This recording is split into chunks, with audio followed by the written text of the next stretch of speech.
오늘은 굿 디자인이란 무엇인가 라는 주제로 강의를 하도록 하겠습니다.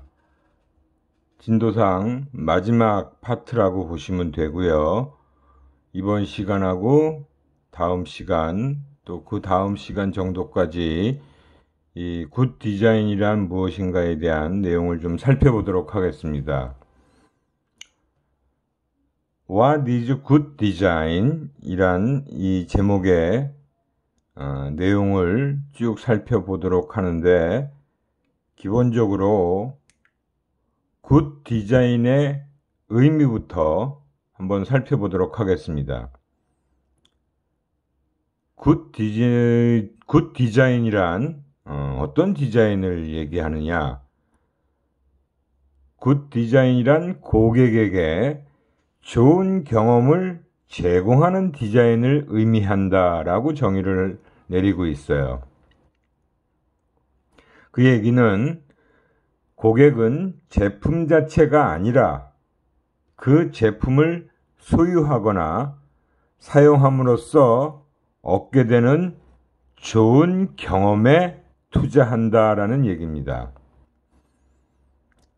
이러한 내용의 가장 전형적인 사례로서 미국의 할리 데이비슨사의 오토바이를 예를 들고 있어요.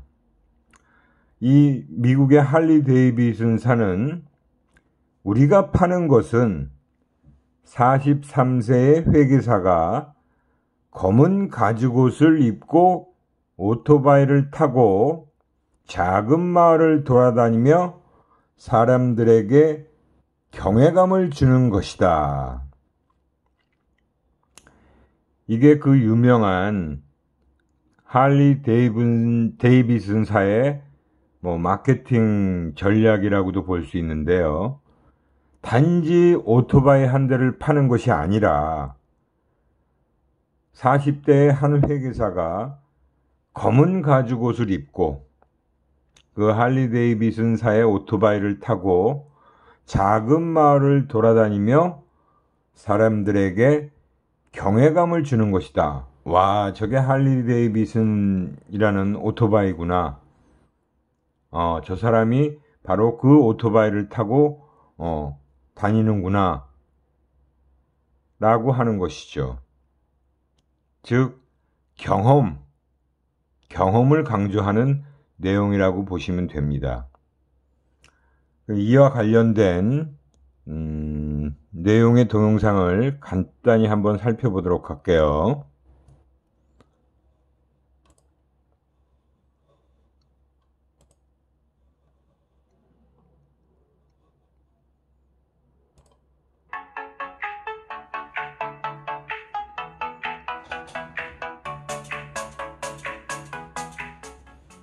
혼다와 함께 세계 모터사이클 업계를 대표하는 기업 가운데 할리 데이비슨이 있습니다. 1970년대 중반까지 할리 데이비슨은 연간 6만 대를 판매하던 미국 최고의 모터사이클 회사였습니다.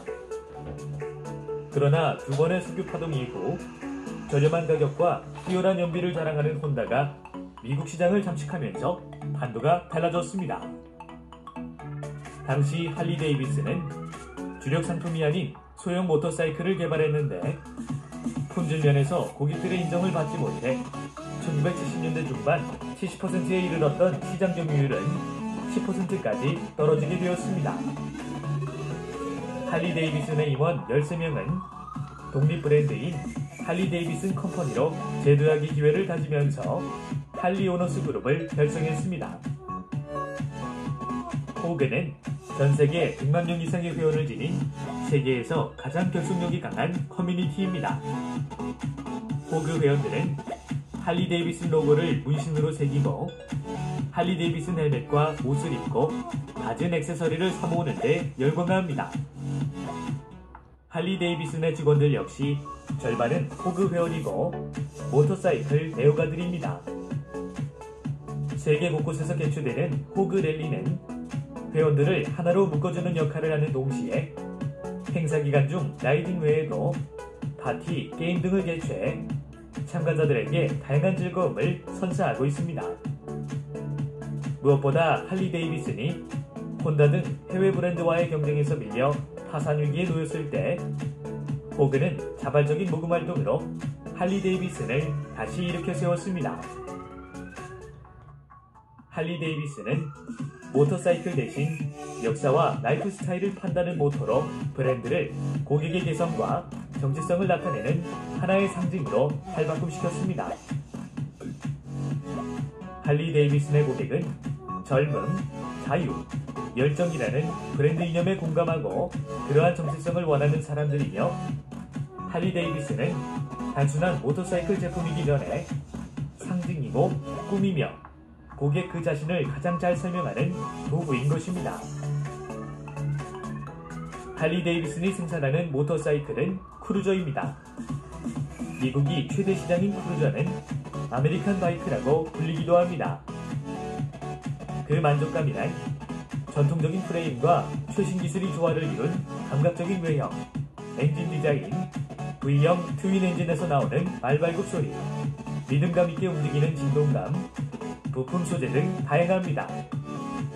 두둥두둥 하며 트윈 엔진이 빚어내는 특유의 엔진음과 배기음은 주행자의 심장을 두근거리게 하는 매력이 있습니다.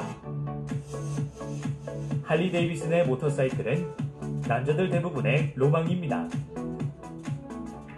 수십 대의 모터사이클이 줄지어 도로를 질주하는 진풍경은 남자 고객들의 감성과 본능을 자극합니다. 할리 데이비슨은 제품의 성능을 전달하는 것에 집중하지 않고 할리를 타는 사람들의 이야기로 고객에게 다가감으로써 감성 마케팅의 성공적인 사례를 입증했습니다. 1998년에 이르러 할리 데이비슨은 중형 오토바이 시장의 59%를 점유하면서 혼다를 뛰어넘었습니다. 기술의 혼다도 충성도 높은 고객을 앞장세운 감성의 할리 데이비슨을 당해내지 못한 것입니다. 예, 잘 보셨죠?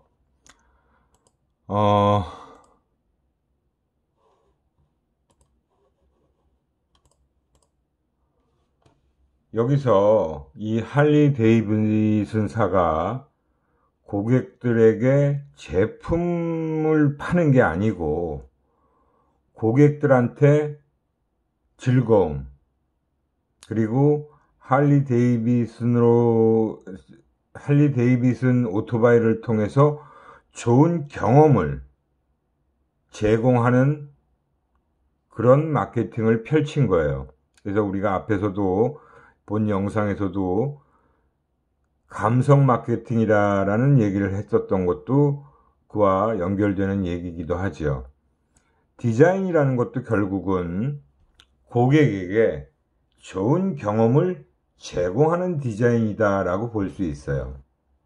그래서 굿 디자인은 기능, 신미성 등등의 제반 속성들이 총체적으로 작용하여 고객에게 좋은 경험을 줄 수 있어야 한다라는 것입니다. 시각적으로 아름다운 디자인을 굿 디자인으로 이해하는 경우가 많지만 이는 디자인의 속성 중에 조형 미만을 강조한 단편적인 평가라고 볼 수 있습니다.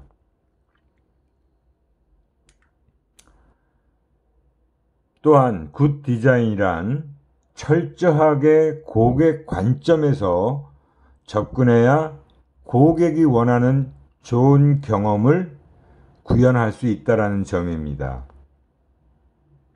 생산 효율성이나 혁신 기술과 같은 그런 내용들은 공급자 관점에서 접근하는 것이기 때문에 어떻게 보면 좋은 엔지니어링에 불과하다라고 볼 수 있죠. 기술 지향적 디자인의 제품은 효율성과 경제성은 높지만 소비자의 감성 욕구를 만족시키는 데는 한계가 있을 수밖에 없다라는 것이죠. 그래서 제품을 구매하고 사용하고 폐기하기까지 고객이 경험하는 모든 과정을 총체적으로 고려할 때 비로소 좋은 경험을 줄 수 있다라고 하는 것입니다. 그러니까 이 굿 디자인의 기본적인 의미는 바로 좋은 경험이라는 것에 초점이 맞춰져 있다라고 할 수 있어요.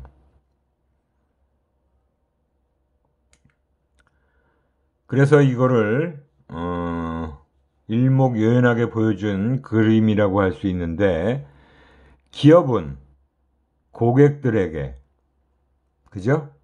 이 고객들에게 good experience, 좋은 경험을 제공해 줘야 된다라는 거예요. 그리고 기업은 good engineering을 통해서 good experience를 실현시켜 줘야 된다. 결국 기업 입장에서는 개별 상품이나 상품 속성에 초점을 맞추고 생산 효율성, 기술 혁신이 관건이 되겠지만, 고객의 입장에서는 개별 상품을 둘러싼 환경을 총체적으로 고려해야 되고요. 그리고 대안 탐색, 구매, 그리고 이용, 사용, 그리고 폐기, 그리고 나서 재구매하는 사이클의 전 과정에서 고객의 만족감을 최우선시하는 것이 중요하다라고 볼 수 있어요. 고객들이 소비활동하는, 구매하는 그 전 과정에서 그 단계별 과정마다 고객들은 좋은 경험을 해야 한다는 것이죠. 그렇게 좋은 경험을 통해서 바로 고객은 만족감을 가질 수가 있고 만족감을 나타낼 수가 있는 거죠. 그것이 바로 굿 디자인이 추구하는 가장 높은 수준의 디자인이라고 볼 수 있습니다. 여기서 굿 디자인의 조건을 살펴보기 전에 또 동영상 한 편을 또 보시겠는데요.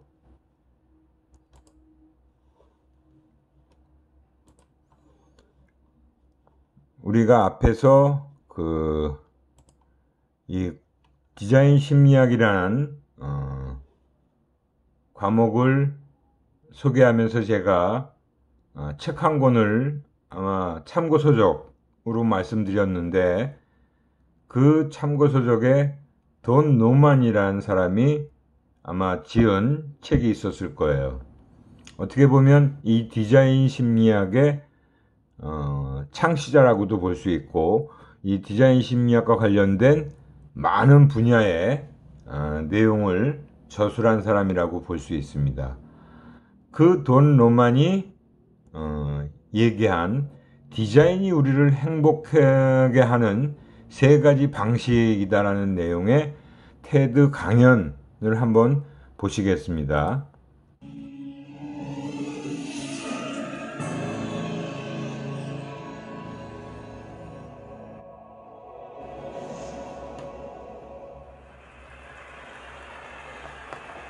The new me is beauty. Yeah, people used to say, no, Norman's okay, but if you followed what he said, everything would be usable, but it would be ugly. Well, I didn't have that in mind, so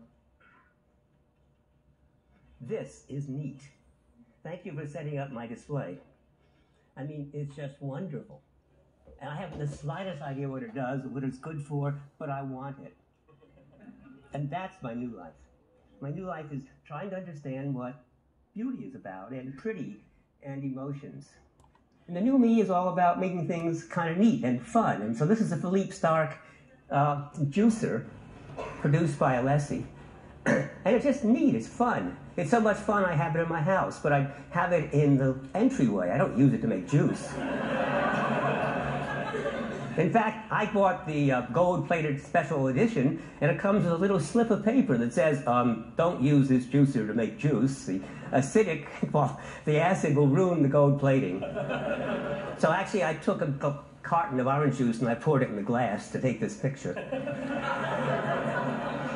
But beneath it is a wonderful knife. It's a global cutting knife made in Japan. And it's just, first of all, look at the shape. It's just wonderful to look at. Second of all, it's really beautifully balanced. It holds, it feels well. And third of all, it's so sharp, it just cuts. It's a delight to use. And so it's got everything, right? It's beautiful and it's functional. And I can tell you stories about it, which makes it reflective. And so you will see I have a theory of emotion, and those are the three components. Hiroshi Ishii and his group at the MIT Media Labs took a ping pong table and a projector above it, and on the ping pong table they projected an image of water and fish swimming in it. And as you play ping pong, whenever the ball hits part of the table, the ripples spread out and the fish run away. But of course then the ball hits the other side and the ripples say, poor fish, they can't find any peace and quiet. And is that a good way to play ping pong? No. But is it fun? Yeah. Yeah. So, or look at Google. If you type in, say, emotion and design, you get 10 pages of results. So Google just took their logo and they spread it out. Instead of saying, you got 73,000 results, this is 1 through 20, next, they just give you as many O's as there are pages. It's really simple and subtle. I bet a lot of you have seen it and never noticed it. That's the subconscious mind sort of notices it. It probably is kind of pleasant and you didn't know why. And it's just clever. And of course, what's especially good if you type design and emotion, the first response out of those 10 pages is my website. Now, the weird thing is Google lies. Because if I type design and emotion, it says, you don't need the and, we do it anyway. So, okay, so I typed design emotion, and my website wasn't first again. It was third. Oh, well, different story. There was this wonderful review in the New York Times about the Mini Cooper automobile. It said, you know, this is a car that has lots of faults. Buy it anyway. It's so much fun to drive. And if you look at the inside of the car, I mean, I loved it. I wanted to see. I rented it. So this is me taking a picture while my son is driving. And the inside of the car, the whole design is fun. It's round. It's neat. The controls work wonderfully. So that's my new life. It's all about fun. I really have the feeling that pleasant things work better. And that never made any sense to me until I finally figured out, look, I'm going to put a plank on the ground. So imagine I have a plank about 2 feet wide and 30 feet long, and I'm going to walk on it. And you see I can walk on it without looking. And I can go back and forth, and I can jump up and down. No problem. Now I'm going to put the plank 300 feet in the air, and I'm not going to go near it, thank you. Intense fear paralyzes you. It actually affects the way the brain works. So Paul Sappho, before he gave his talk, said that he didn't really have it down until just a few days or even hours before the talk, and that anxiety was really helpful in causing him to focus. And that's what fear and anxiety does. It causes you to be what's called depth-first processing, to focus, not be distracted, and I couldn't force myself across that. Now, some people can, circus workers, steel workers, but it really changes the way you think. And then a psychologist, Alice Eisen, did this wonderful experiment. She brought students in to solve problems. So she'd bring people into the room, and there'd be a string hanging down here, and a string hanging down here, and there was an empty room, except there'd be a table with a bunch of crap on it, some papers and scissors and stuff. And she'd bring them in, and she'd say, this is an IQ test, and it determines how well you do in life. Would you tie those two strings together? So they take one string and they pull it over here, and they couldn't reach the other string. Still can't reach it. And basically none of them could solve it. You bring in a second group of people, and you say, oh, before we start, I got this box of candy, and I don't eat candy. Would you like the box of candy? And it turns out they liked it, and it made them happy. Not very happy, but a little bit of happy. And guess what? They solved the problem. And it turns out that when you're anxious, you squirt neurotransmitters in the brain, which focuses you, makes you depth first. And when you're happy, what we call positive valence. You squirt dopamine into the prefrontal lobes, which makes you a breadth-first problem solver. You're more susceptible to interruption. You do out-of-the-box thinking. That's what that brainstorming is about, right? With brainstorming, we make you happy, we play games, and we say no criticism, and you get all these weird, neat ideas. But in fact, if that's how you always were, you'd never get any work done, because you'd be working along and say, oh, I got a new way of doing it. So to get work done, you got to set a deadline, right? And you got to be anxious. So the brain works differently, and if you're happy, things work better because you're more creative. You get a little problem, you say, yeah, I'll figure it out. No big deal. There's something I call the visceral level of processing, and there'll be visceral design, and it's biology. And we have co-adapted through biology to like bright colors. That's especially good that mammals and primates like fruits and bright plants because you eat the fruit and you thereby spread the seed. There's an amazing amount of stuff that's built into the brain. We dislike bitter tastes. We dislike loud sounds. We dislike hot temperatures, cold temperatures. We dislike scolding voices. We dislike frowning faces. We like symmetrical faces, etc., etc. So that's the visceral level. And in design, you can express visceral in lots of ways, like the choice of type fonts and the red for hot, exciting. Or the 1963 Jaguar. It's actually a crummy car. It falls apart all the time, but the owners love it. And it's beautiful. It's in the Museum of Modern Art. A water bottle. You buy it because of the bottle, not because of the water. And when people are finished, they don't throw it away. They keep it for, it's like the old wine bottles. You use it for decoration. Or you maybe fill it with water again, which proves it's not the water. It's all about the visceral experience.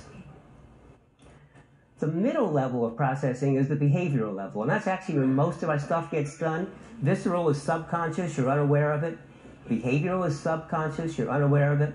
Almost everything we do is subconscious. I'm walking around the stage. I am not attending to the control of my legs. I'm doing a lot. Most of my talk is subconscious. It's been rehearsed and thought about a lot. Most of what we do is subconscious. Automatic behavior, skilled behavior is subconscious, controlled by the behavioral side. And behavioral design is all about feeling in control, which includes usability and understanding, but also the feel and heft. That's why the global knives are so neat. They're so nicely balanced, so sharp. You really feel you're in control of the cutting. Or just driving a high-performance sports car over a demanding curve, but again, feeling that you are in complete control of the environment. Or the sensual feeling. This is a Kohler shower, a waterfall shower, and actually all those knobs beneath are also shower heads that will squirt you all around, and you can stay in that shower for hours.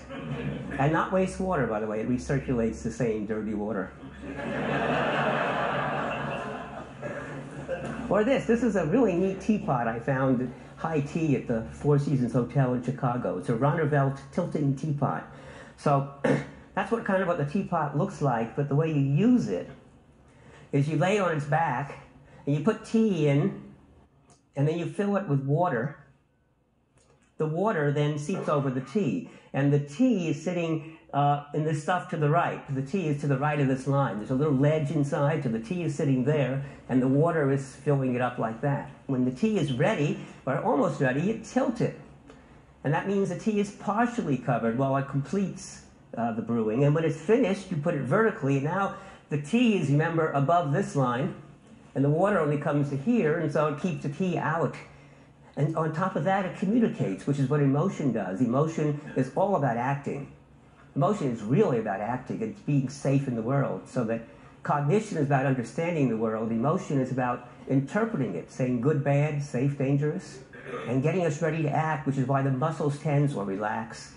And so that's why we can tell the emotion of somebody else, because their muscles are acting subconsciously, except that we've evolved to make the facial muscles really rich with emotion. Well, this has emotions, if you like, because it signals the waiter that, hey, I'm finished, see? It's upright. And so the waiter can come by and say, would you like more water? It's kind of neat. What a wonderful design. And the third level is reflective, which is, if you like, the superego. It's a little part of the brain that has no control over what you do, no control over doesn't see the senses, doesn't control the muscles. It looks over what's going on. It's that little voice in your head that's watching and saying, that's good, that's fair, why are you doing that? I don't understand. It's that little voice in your head, that's the state of consciousness And here's a great reflective product. Owners of the Hummer have said, you know, I've owned many cars in my life, all sorts of exotic cars, but never have I had a car that attracted so much attention.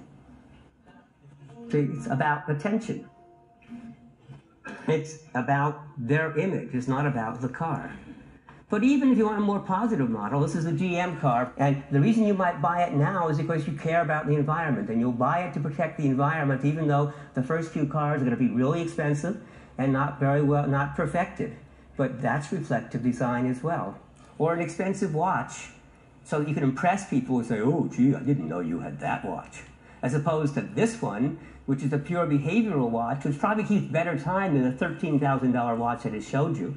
But it's ugly. This is a clear Don Norman watch. And what's neat is sometimes you pit one emotion against the other. The visceral fear of falling against the reflective statement saying, it's okay, it's safe. It's safe. And if the amusement park were rusty and falling apart, you'd never go on the ride. So it's pitting one against the other. The other neat thing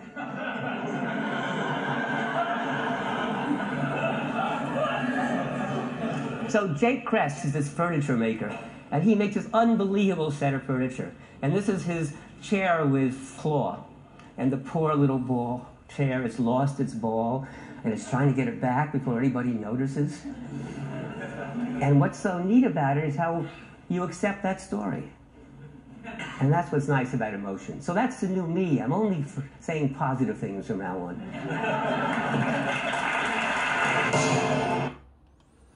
예, 이 영상을 보면서 우리가 앞에서 배운 내용들이 떠오르시죠? 그죠? 세 가지 단계, 여기서 말하는 세 가지 방식이 우리가 배운 세 가지 단계를 얘기하잖아요. 본능적 단계, 행동적 단계, 반성적 단계. 그게 바로 우리를 행복하게 하는 이 세 가지 단계가 바로 그렇게 디자인 되어야 한다라는 부분을 노만이 얘기하고 있는 거죠.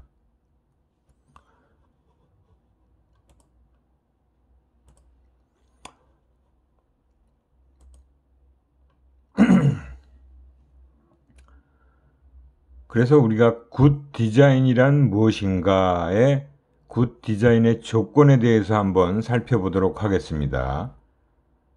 일단 look different, 즉 다르게 보여야 된다. 독창성을 얘기하는 거죠. 다른 제품과는 구분되는 차별적 매력을 보유해야 한다. 우리가 마케팅에서도 제품 차별화라는 얘기를 많이 합니다. 그건 바로 우리 제품이 다른 제품과 뭔가 차별화되는 특징이 있어야 되는 걸 얘기하는 거잖아요. 그죠?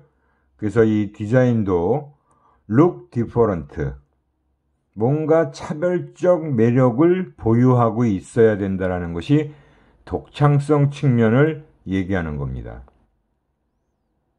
그리고 두 번째는 feel good, 육감 만족이라고 얘기를 하는데요.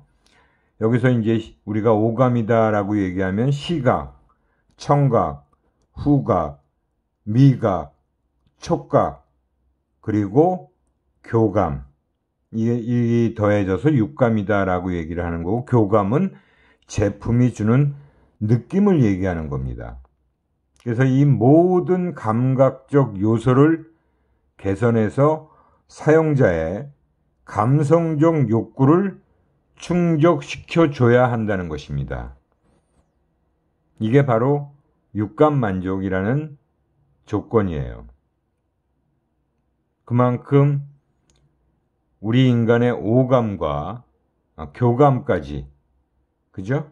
이 모든 요소, 감각적 요소를 다 동원해서 그런 것들이 바로 사용자의 감성적 욕구를 충족시켜줘야 한다는 것이 바로 두 번째 조건이라고 보시면 되고요.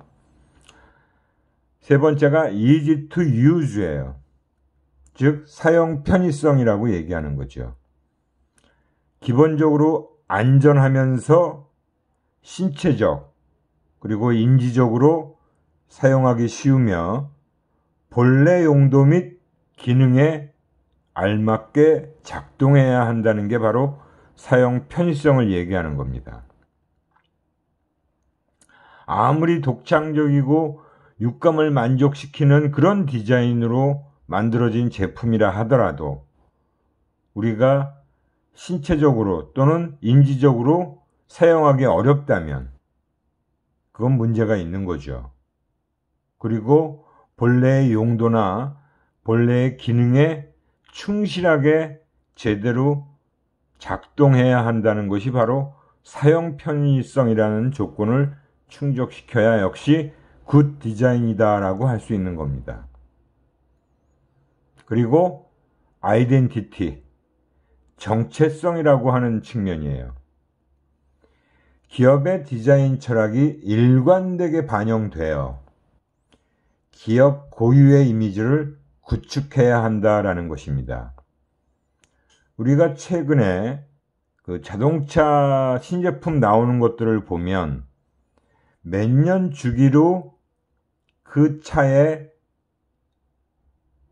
어떤 부분이 변경되어졌다라는 얘기를 많이 합니다. 그래서 최근에 현대자동차에서 나오는 신제품, 신차들을 보면 뭔가 통일된 디자인이 하나 있어요. 그리고 기아자동차도 마찬가지로 통일된 디자인들이 주류를 이루면서 또 신제품이 나오고 있어요. 그게 이제 몇 년 주기로 해서 이렇게 바뀌는 거죠. 그 자동차라는 것도 보면 뭐 BMW도 그렇고 벤츠도 그렇고 아마 뭔가 연상을 시켜주잖아요. 그저 통일된, 일관된 그런 디자인이 느껴지는 부분이 분명히 있을 거예요. 아, 저게 BMW 차구나. 아, 저 차를 보면 바로 BMW라는 것을 알 수가 있게 되는 거죠. 그런 것들이 바로 디자인을 통한 정체성을 보여주는 예라고 보시면 돼요.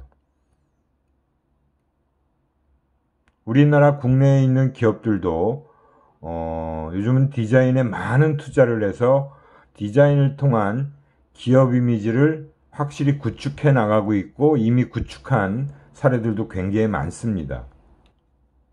그래서 굿 디자인이라는 것은 이렇게 독창성, 육감 만족, 사용 편의성, 정체성 이런 것들을 갖추고 있어야 된다라고 할 수 있는 거예요. 그래서 그 하나하나의 조건들을 좀 상세히 살펴보면 우선 독창성에 관련된 내용을 좀 살펴보도록 할게요. 일단 개성이 중시됨에 따라서 독창적인 제품에 대한 소비자들의 니즈가 증가하고 있다라는 차원입니다. 그러니까 우리가 물건을 살 때 여러분들도 아마 그런 경험들을 많이 가지고 있을 거예요. 뭔가 사람들이 많은 쓰는 제품이긴 한데 그런 제품들 중에서도 이거는 좀 다른 측면이 보이고 뭔가 달라 보이는 그런 것들을 자꾸 찾잖아요. 뭔가 독특해 보이면 더 눈길을 끌게 되죠. 그래서 소비자들은 독창적인 디자인의 제품에 호기심을 느끼고 또 그런 제품을 소유함으로써 다른 사람들과는 차별화된 개성을 표현하고자 한다는 것입니다. 특히 남다름을 추구하는 젊은 소비층에서 두드러지게 나타나는 경향이다라고 얘기를 하고 있는데 아마 최근 점점 더 이런 독창성에 대한 그 니즈는 더 커지고 있다라고 보시면 되죠. 젊은 소비층뿐만이 아니라 다양한 소비층에서 다 이러한 독창적인 디자인에 대한 호기심 그런 것들은 더욱 크게 나타나고 있다 보시면 돼요. 그만큼 뭔가 차별화되어 있는 이 제품이 다른 제품과는 좀 달라 보이는 그런 측면들을 더 많이 소비자들이 찾고 있다라고 보시면 되죠. 또한 독창적인 디자인이라는 것은 소비자들에게 유행을 선도한다는 자부심도 제공한다라고 볼 수 있어요. 그래서 우리가 초기 구매자를 보통 얼리 어댑터라고 얘기들을 하죠. 그런 초기 구매자들이 독창적인 디자인 제품을 선택해서 유행의 선도자 역할을 하고 있다라고 볼 수 있는 거죠. 주로 신제품에 대한 구매를 좋아하는, 구매를 해보려고 하는 그런 것이 높은 사람들이 바로 얼리 어댑터라고 볼 수 있어요.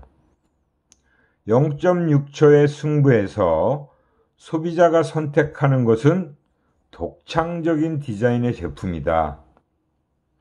즉, 진열대에서 소비자의 선택을 받으려면 0.6초의 짧은 시간 내에 소비자의 시선을 사로잡아야 한다는 것입니다. 그만큼 진열대에서 뭔가 다른 제품과는 다른 저거 독특한데? 라고 소비자가 관심을 갖게 되고 그 소비자가 그 제품에 대해서 한 번 더 유심히 보게 되는 그것이 바로 0.6초에 결정되는 그런 시간밖에 안 되는 거예요. 한눈에 식별할 수 있는 독창적인 디자인 제품이 소비자의 구입 고려 대상이 된다는 것이고 구매 욕구를 더욱더 자극하게 될 것이라는 것입니다. 결국 디자인이라는 것은 베스트, 최고보다 퍼스트, 창조자가 되어야 한다라는 것입니다. 그만큼 독창적이라는 것은 최초라는 그런 의미가 또 포함되어 있다라고 볼 수 있죠. 와, 이거 특이한데, 독특한데, 이거 처음 보는데, 라고 하면 소비자들은 우선적으로 관심과 주의를 기울이게 되잖아요. 또 실제로 우리가 매장 내에서 그런 제품이 눈에 띄게 되면 선택할, 그리고 구매할 가능성은 더 커지게 되는 것이죠. 그래서 선진 기업들은 독창성을 디자인 전략의 핵심 포인트로 인식하고 있다라고 할 수 있어요. 지금은 좀 많이 쇠퇴했다라고 볼 수 있는 소니. 예전 같지 않죠, 소니가. 예전엔 정말 소니가 아주 엄청 전자제품의 거의 대표 주자라고 할 수 있을 정도로 많이 팔리던 시대가 있었어요. 근데 지금은 소니가 완전히 사그러들었다고 봐야죠. 그래서 소니가 예전에는 기존의 것을 거부하고 새로운 가치를 창조하는 독창성을 디자인 이념으로 했다라는 것이에요. 그래서 옛날에 그 소니가 바로 그 워크맨이라는 것을 출시했을 때 그랬어요. 그 당시에는 이제 지금이야 여러분들 다 스마트폰에서 노래를 듣고 하잖아요. 그죠?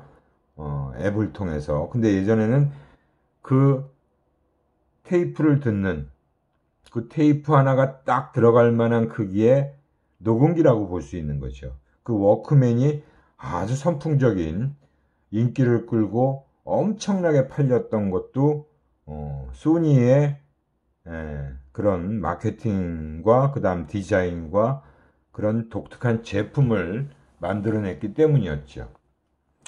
근데 소니가 점차 쇠락을 하고 2000년대 넘어오면서 이제 애플 같은 경우가 컴퓨터뿐만이 아니라 컴퓨터에서 우리가 더 여러 가지 다양한 제품들이 나오면서 아이팟 그랬죠. 음악을 듣는. 그 다음에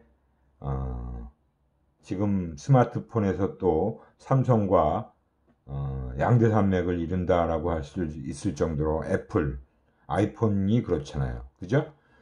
Think Different라는 디자인 철학이 바로 애플의 슬로건이었어요. Think different. 다르게 생각하라.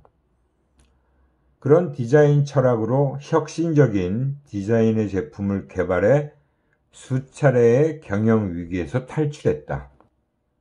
그러니까 경영의 어려운 시기 때마다 뭔가 몇 년 동안의 그런 고심 끝에 새 제품을 보여주면서 혁신적인 그런 제품들을 만들어내면서 그런 경영 위기에서 탈출한 사례가 몇 번 있었다는 거죠. 그래서 우리가 이미 과거에 이 혁신적인 누드 디자인, 즉 컴퓨터 안에 내부가 다 훤히 보이는 아이맥 PC로 회생에 성공했던 사례가 있고, 또 작고 가벼운 미니멀리즘 디자인의 아이팟은 바로 MP3 플레이어의 혁신적인 사례로서 시장을 완전히 석권했던 사례도 있습니다. 우리가 지난번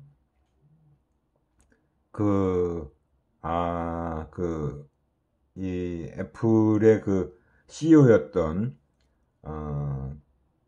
그분은 지금 없지만, 그죠? 지금은 팀 쿡이라는 경영자가 지금 애플을 이끌고 있지만, 예전에 그 수장이 바로 이 정말 독창적인, 혁신적인 디자인 관련된 그리고 혁신적인 제품 그런 것들을 수차례 개발해내면서 애플을 전 세계에서 탑 회사로서 우뚝 세운 그런 경우가 많이 있었다는 거죠. 그리고 일본의 종합 생활용품 브랜드인 무지루신이라는 회사가 있어요. 이 한문으로 표시가 되어 있는데 무인식품이다라고도 볼 수 있고, 그 무지루신이라는 회사가 독창적인 디자인만으로 유명 브랜드와 경쟁을 해서 성공을 했던 사례도 있습니다. 벽걸이식 CD 플레이어, 아마 우리 국내에서도 한때 이런 제품을 선보인 적이 있을 거예요. 심플한 디자인과 환풍기를 연상시키는 독특한 컨셉의 오디오를 개발해서 벽에 걸 수 있고 줄을 당기면 음악이 나오게 되는 그런 형태의 벽걸이식 CD 플레이어를 개발해서 유명 브랜드들하고 경쟁을 했던 사례도 우리가 볼 수 있었습니다. 아무튼 독창성이라는 부분이 굉장히 많은 그 기업들을 성공적으로 성장시킨 그런 부분이라고 볼 수 있어요. 그 다음에 이 육감만족이다라는 두 번째 조건의 내용을 보면, 이건 말 그대로 감성적 만족을 주는 제품을 소비자들은 요구하고 있다. 소비자들이 그런 제품들을 원한다라는 거죠. 감성적 기대 수준이 높아진 소비자들은 동일한 제품에서 이전에는 기대하지 않았던 그런 감성 요소들을 꼼꼼하게 체크하기 시작했다라는 거예요. 그래서 과거에는 자동차를 살 때 주로 외형이나 승차감 이런 것들만을 좀 중시했는데, 지금은 엔진 소리, 그 다음에 냄새, 승하차시의 동선, 그런 등등 다양한 다차원적인 그런 자신의 감성 만족을 충족시켜 줄 수 있는 자동차를 더 원한다라는 것이죠. 그래서 최근에 나오는 자동차를 보면 디자인도 디자인이지만 그 차의 내부도 그렇고 모든 것들이 그 운전자의 정말 감성을 충분히 자극할 수 있는 그런 제품들로 많이 나오고 있잖아요. 그래서 일본의 마츠다라는 자동차가 1986년부터 감성공학을 적용한 자동차를 생산하기 시작했다. 그때부터 감성 연구실을 설치하고 감성적인 자동차 개발에 주력을 해서 뭐 MX5라는 미아타라는 차를 미국에서 출시해서 아주 공전에 히트를 기록한 사례도 있었답니다. 뭐 이런 자동차 회사뿐만이 아니라 많은 제품들이 이런 감성적 측면들을 굉장히 중시해서 많은 마케팅 사례를 보여주고 있었죠. 그래서 개별 제품뿐만 아니라 제품이 놓이는 매장, 종업원 등을 다 고려하여 분위기 자체를 구매한다라고 할 수 있는 것들도 굉장히 많이 지금 우리 곁에서 지금 그런 사례들을 많이 우리는 알 수 있어요. 뭐 일본의 수프 전문점, 숲스탁 도쿄, 뭐 커피 전문점 스타벅스 같은 경우가 또 커피 전문점이지만 커피 맛도 마시지만 그 매장의 인테리어, 그 매장의 동선, 음악, 그 다음에 그 매장의 서비스를 제공하고 있는 종업원들의 복장, 그런 부분에서 전부 통일된 기업 이미지, 이런 것들이 다 돋보이는 것들로 구성되어 있다라고 볼 수 있죠. 점점 더 이런 서비스 제품 매장들이 많이 등장하고 있어요.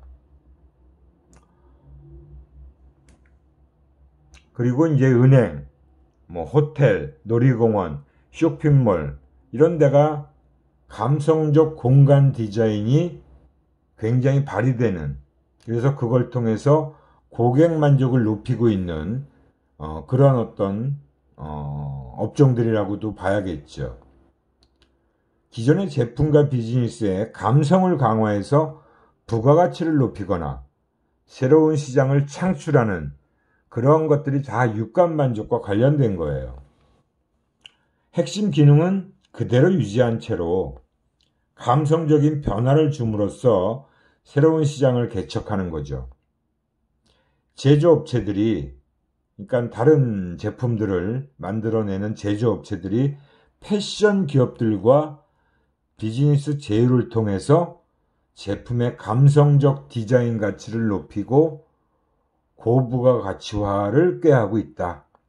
뭐 예전에, 이건 벌써 꽤 오래된 얘기인데, 삼성전자의 가전과 앙드레겜이 제휴를 해서 디자인을 입힌 가전, 그죠? 그리고 노트북인 삼성 노트북과 루이카토즈라는 그 디자인 업체, 그 유명 패션 업체하고 제휴를 해서 노트북 가방을 제공했던 것도 그렇고요. 그 다음에 벤츠라는 자동차 회사하고 조르지오 알마니라는 그 패션 업체하고 또 제휴를 해서 실내 인테리어에 이런 조르지오 알마니의 그 디자인을 입힌 거죠. 지금도 이러한 제조업체들과 패션 관련된 업체들이 제휴를 하는 사례는 계속 많이 등장하고 있어요. 이런 것들이 역시 또한 육감을 만족시키는 아주 중요한 요소로 작용하고 있다라고 보시면 됩니다. 우리가 디자인의 조건을 지금 첫 번째와 두 번째 조건까지 얘기했고요. 다음 조건인 세 번째 사용 편의성은 다음 시간에 얘기를 하도록 하겠습니다. 오늘은 시간이 거의 다 된 관계로 다음 시간에 뵙도록 할게요. 수고들 많이 하셨습니다.